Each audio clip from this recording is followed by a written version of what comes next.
Hello everyone, welcome to Gargi classes. I am Jyoti Chaudhary and I will teach you Science and Technology for RAS mains exam.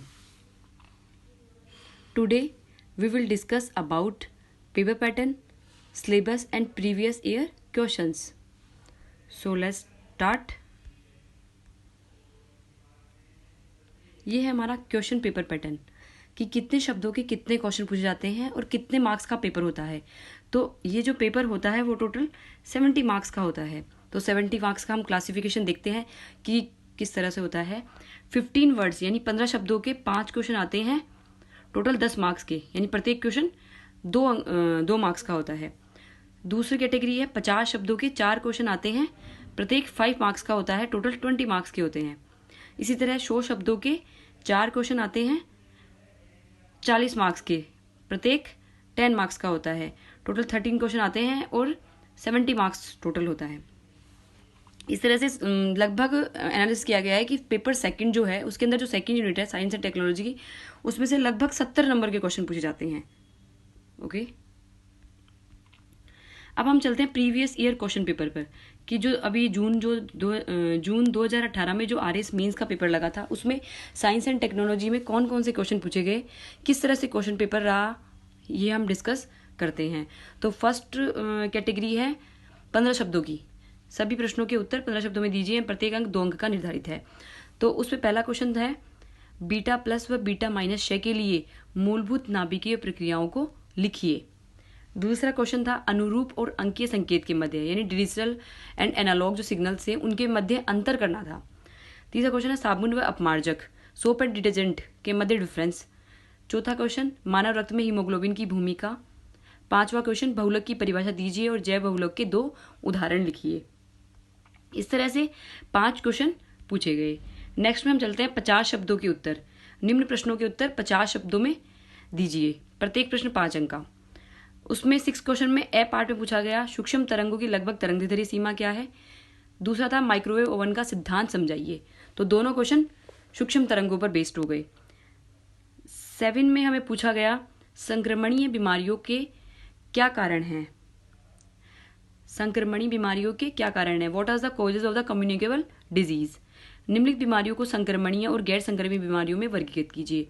जो निम्नलिखित बीमारियां दी गई है Alzheimer, ट्रिकोमा, cholera, asthma, rabies, इनको हमें classification करना था कि कौन सी कम्युनिकेबल डिजीज है और कौन सी नॉन कम्युनिकेबल डिजीज है। आफ्टर दैट हमें 8 क्वेश्चन में पूछा गया उपार्जित प्रतिरक्षा तथा उसके प्रकारों को संक्षिप्त विवरण करें। मतलब जो हमारी एक्वायर्ड इम्यूनिटी होती है और उसके टाइप्स थे उनको हमें 50 वर्ड्स में लिखना था।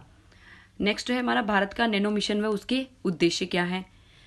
अब हम चलते हैं 100 शब्दों के प्रश्नों की तरफ कि 100 शब्दों के जो प्रश्न है उसमें कौन कौन से हमें आंसर देने हैं। उसमें पहला क्वेश्चन ये है पीएच स्केल क्या है, पीएच स्केल को विकसित करने वाले वैज्ञानिक का नाम बताइए। नेक्स्ट क्वेश्चन है पीएच परिवर्तन के कारण दंत की व्याख्या कीजिए, पीएच परिवर्तन से होने वाले दंत को कैसे रोका जाता है। यानी पीएच में जब चेंज होता है तो टूथ डिके की प्रॉब्लम हो जाती है। तो टूथ डिके जो है उसको हम कैसे रोक सकते हैं। तो ये वाला आंसर इसमें ये वाला क्वेश्चन पूछा गया था। तीसरा ये पूछा गया एक दूध वाला थोड़ी मात्रा में बेकिंग सोडा ताजे दूध में मिलाता है, इसका दूध से दही बनने में लगने वाले समय पर क्या प्रभाव पड़ेगा, समझाइए। तो तीसरा क्वेश्चन ये पूछा गया। नेक्स्ट हम बात करते हैं 11 क्वेश्चन पे। उसमें पूछा गया संचार निकाय में व्योम तरंग और आकाश तरंग संचरण के मध्य अंतर। यानी जो हमारा कम्युनिकेशन सिस्टम है उसके अंदर स्काई वेव और स्पेस वेव जो होती है उसके मध्य डिफ्रेंशिएट करना था। दूसरा क्वेश्चन था इसमें विद्युत चुंबकीय तरंगे, उसमें भूतरंग, व्योम तरंग और आकाश तरंग, इनको हमें डायग्राम में शो करना था कि कौन कौन सी वाली, ग्राउंड वेव, स्काई वेव और स्पेस वेव, इनको हमें आरेख तैयार करना था। थर्ड क्वेश्चन है मानक आयाम मॉड्यूलेटेड प्रसारण, टेलीविजन, उपग्रह संचार, तीनों की हमें फ्रीक्वेंसी रेंज लिखनी थी, यानी आवर्ती परास कि ये कौन सी फ्रीक्वेंसी पे ये वर्क करते हैं, तो ये हमें डिस्क्राइब करना था।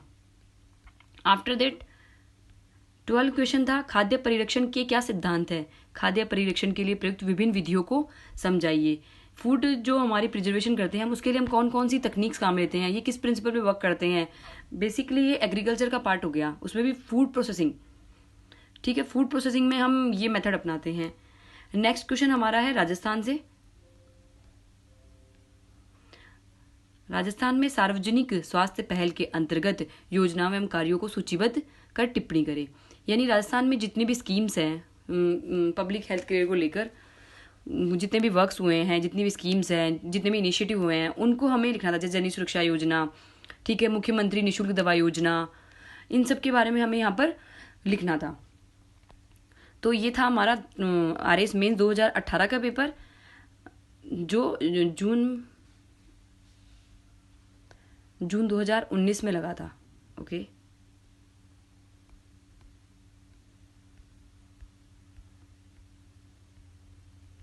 अब हम चलते हैं RAS मेंस 2016 के पेपर की तरफ।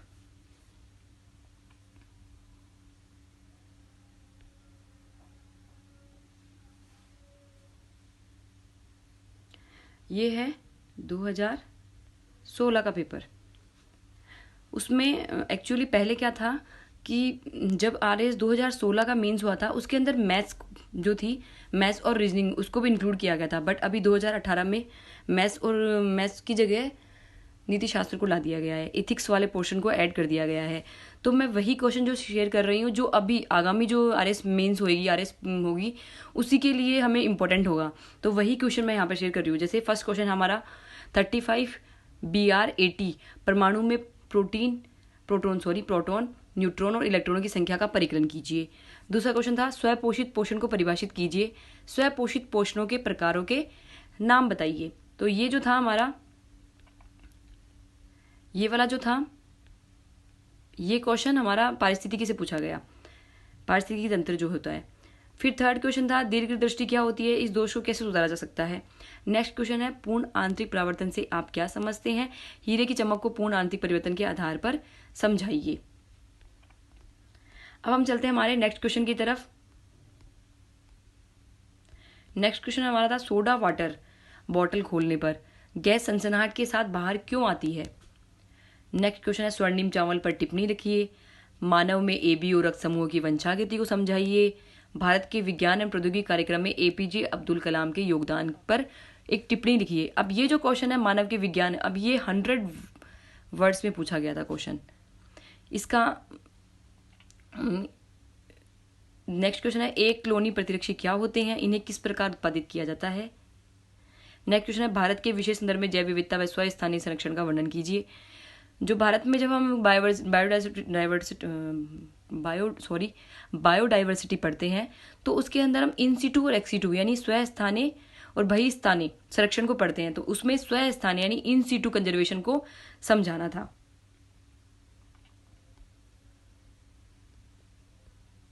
इस तरह से हमारा 2016 का पेपर था। अब थोड़ी नज़र हम सिलेबस की तरफ भी डालते हैं कि सिलेबस में क्या क्या टॉपिक हमें पढ़ने हैं। अगर हमें ये पता हो जाए कि हमें क्या नहीं पढ़ना है तो हम इस एग्ज़ाम को अच्छे से क्रैक कर सकते हैं।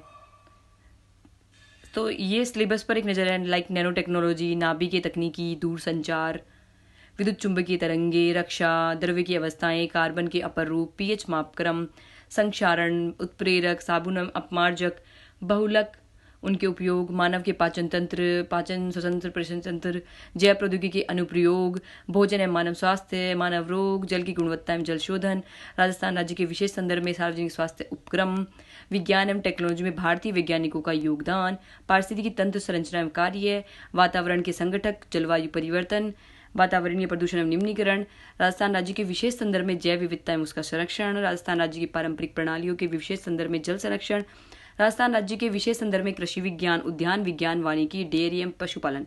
ये हमारा RAS मेंस का साइंस एंड टेक्नोलॉजी का सिलेबस है, विज्ञान एवं तकनीकी का सिलेबस ये है। तो अब बात आती है कि हम पढ़े कहाँ से, हमारा सोर्स क्या हुए। तो बेसिकली मैंने जो कवर करा है मैं वो यहाँ पर शेयर कर रही हूँ। अगर आपको अच्छा लगता है तो आप भी इन सोर्सेज से रीड आउट कर सकते हैं। तो फर्स्ट मेरा सोर्स है NCERT 8 से लेकर 12 तक की बुक्स। उसमें मैंने कुछ चैप्टर पढ़े हैं, सिलेबस को साथ में रखा एंड मैच किया कि कौन कौन सा सिलेबस को कवर कर रहा है, उसके अकॉर्डिंग मैंने वो चैप्टर रीड आउट करे और उसमें शॉर्ट नोट्स अपने बना लिए। दूसरा मेरा सोर्स है अरिहंत पब्लिकेशन की एनसीईआरटी एनसाइक्लोपीडिया, ये हिंदी और इंग्लिश दोनों में आती है, तो आप दोनों प्रेफर कर सकते हैं।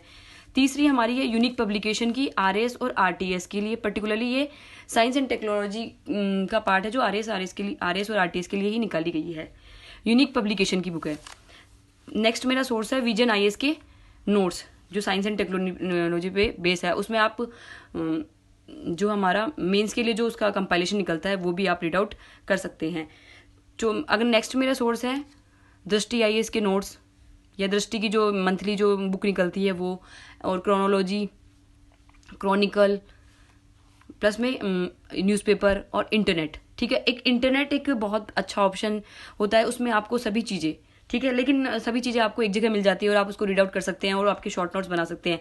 बट हमेशा रीड करें ऑथेंटिकेट साइट से, because there are so many fake notes and not so good notes, so use authenticate sites to read out. And और आप अपने पे शॉर्ट नोट्स भी बना सकते हैं, ठीक है, उनको बार बार रिविजन करते रहिए। और करंट को पढ़ना इसलिए जरूरी है क्योंकि वो आपके आंसर को एनरिच करता है, ठीक है, मार्क्स आपको अच्छे दिलाने में हेल्पफुल होता है, इसलिए आप अपने आंसर में करंट को ऐड करते हैं तो आपको ज़्यादा से ज़्यादा मार्क्स प्राप्त करने में हेल्प होती है। Thank you guys. Next video में मैं आरएस मेंस के एक